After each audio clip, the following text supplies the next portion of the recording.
تاریخ کے عظیم لیڈر اور ہستیوں کو جنم دینے والا شہر یہ عراق کا تکریت ہے، جہاں پر کئی ہستیوں نے جنم لیا، جہاں کی زمین پر کئی لیڈر اور سلطانوں کا بچپن گزرا۔ پیارے دوستو، یہ عراق کا شہر تکریت ہے، جہاں جنم لینے والے دو بہادر بچوں نے آگے چل کر پوری دنیا بھر میں عزت پائی۔ یہ ایک عجیب اتفاق ہے کہ فاتح بیت المقدس یعنی امت مسلمہ کا مشہور ہیرو سلطان صلاح الدین ایوبی اور صدر صدام حسین دونوں ہی تکریت میں پیدا ہوئے۔ پیارے ناظرین، صدام حسین کا جنم 28 اپریل 1937 کو عراق کے شہر تکریت میں ہوا۔ ان کا سلسلہ و نسب جزائرہ اور روادی سے تھا، جو کہ ایک عربی قبائل سے تعلق رکھتا ہے۔ ان کے چچا حسین مجید نے بھتیجے کا نام صدام تجویز کیا، جس کا مطلب صحیح الفاظوں میں ہوتا ہے زوال کو دور کرنے والا اور صدمہ برداشت کرنے والا ہے۔ صدام حسین کے فادر کا نام عبد المجید تکریتی تھا۔ صدر صدام حسین کا بچپن غربت اور بے بسی کے حالاتوں سے بھرا ہوا تھا۔ ان کا پورا بچپن غربت اور افلاس میں گزرا۔ صدام حسین میں بچپن سے ہی قائدانہ کردار کی مہارت موجود تھی۔ اگر صدام حسین دلیر اور ذہین نہ ہوتے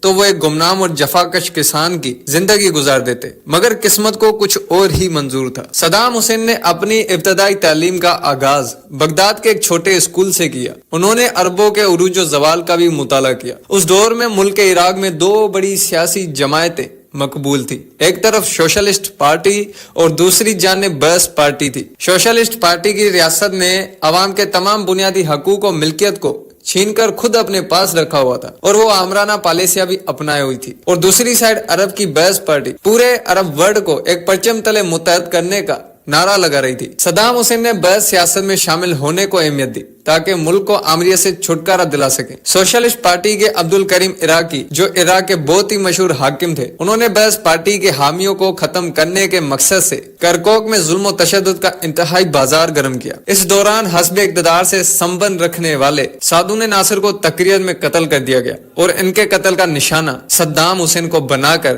اریسٹ کر لیا گیا تاکہ صدام حسین کو پھانسی دی جا سکے۔ صدام حسین پورے 6 مہینوں تک جیل میں رہے، لیکن حکومت وقت عدالت میں صدام کے خلاف الزامات ثابت نہ کر سکی اور انہیں رہا کر دیا۔ جیل سے رہا ہونے کے بعد صدر صدام حسین اپنے وطن اور اپنے گاؤں تکریت چلے گئے۔ کچھ عرصے گزرنے کے بعد بعث پارٹی کی مرکزی قیادت نے انہیں بغداد طلب کیا، جہاں انہیں وزیر اعظم عبد الکریم قاسم کو مارنے کا مشن دیا گیا تھا۔ اکتوبر 1959 میں صدام حسین نے اپنے کچھ ساتھیوں کے ساتھ بغداد کی مشہور ترین شخصیت عبد الکریم قاسمی کو قتل کرنے کی ناکام کوشش کی تھی۔ عبد الکریم قاسم اس وقت عراق کی حکومت کا سربراہ تھا، اور انہوں نے 1958 میں عراق میں فوجی بغاوت کے ذریعے بادشاہت کا خاتمہ کیا تھا۔ صدام حسین کے اٹیک کرنے کے بعد وزیر اعظم تو بچ گئے، لیکن حفاظتی دستے کی جوابی فائرنگ سے ایک گولی صدام حسین کی پنڈلی میں جا لگی۔ صدام کو گولی لگنے کے بعد اسے وہاں سے بھاگنا پڑا، اور وہ وہاں سے بھاگ کر اپنے ایک خفیہ ٹھکانے پر جا پہنچا۔ اس دوران عراق کے پورے شہر اور علاقوں میں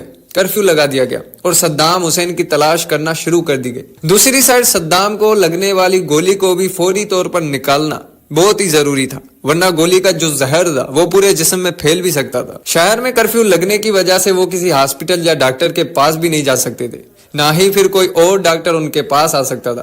تو پھر صدام نے اپنی ٹانگ کا آپریشن کرنے کا فیصلہ خود کیا۔ کینچی سے گوشت کاٹ کر پنڈلی سے گولی نکال دی۔ گولی نکالتے وقت خون زیادہ بہہ گیا تھا، جس کے بعد انہوں نے ایک کپڑا جلایا اور اس کی پوری راکھ اپنے زخم پر ڈال دی۔ ماحول بہت گرم تھا اور صدام کی حالت بہت ہی خراب تھی۔ کچھ دن وہ اپنے خفیہ ٹھکانے پر ہی رہے، اور پھر موقع ملنے پر وہ بیس بدل کر اپنے گاؤں تکریت روانہ ہوئے۔ بعد میں وہاں سے ترکی پھر مصر چلے گئے۔ صدام حسین مصر میں 3 سال رہے۔ ایک دن انہیں فون پر خبر ملی کہ عراق میں انقلاب آ گیا اور عبد الکریم کی حکومت کا تک دھرم بھرم کر کے رکھ دیا گیا۔ صدام کو یہ خبر ملتے ہی اسے بغداد روانہ ہونا پڑا، جہاں بعث پارٹی کے خدمات کے اعتراف میں انہیں ایک اہم و خاص عہدے پر فائز کیا گیا۔ مگر کچھ سمے کے بعد ان کا ستارہ پھر گردش میں آ گیا اور انہیں صدر عبد السلام عارف کے خلاف مورچہ لگانا پڑا۔ صدام نے بعث پارٹی کو منظمے اور اپنی لابی کو اسٹرانگ کرنا شروع کر دیا۔ انہیں پارٹی کی مرکزی کونسل کا رکن منتخب کر لیا گیا۔ صدام حسین نے انقلاب کے لیے راہ ہموار کی اور پھر جولائی 1968 کو ان کی سربراہی میں انقلاب برپا کر دیا گیا۔ یوں صدام حسین عراق کے قائدے کی حیثیت سے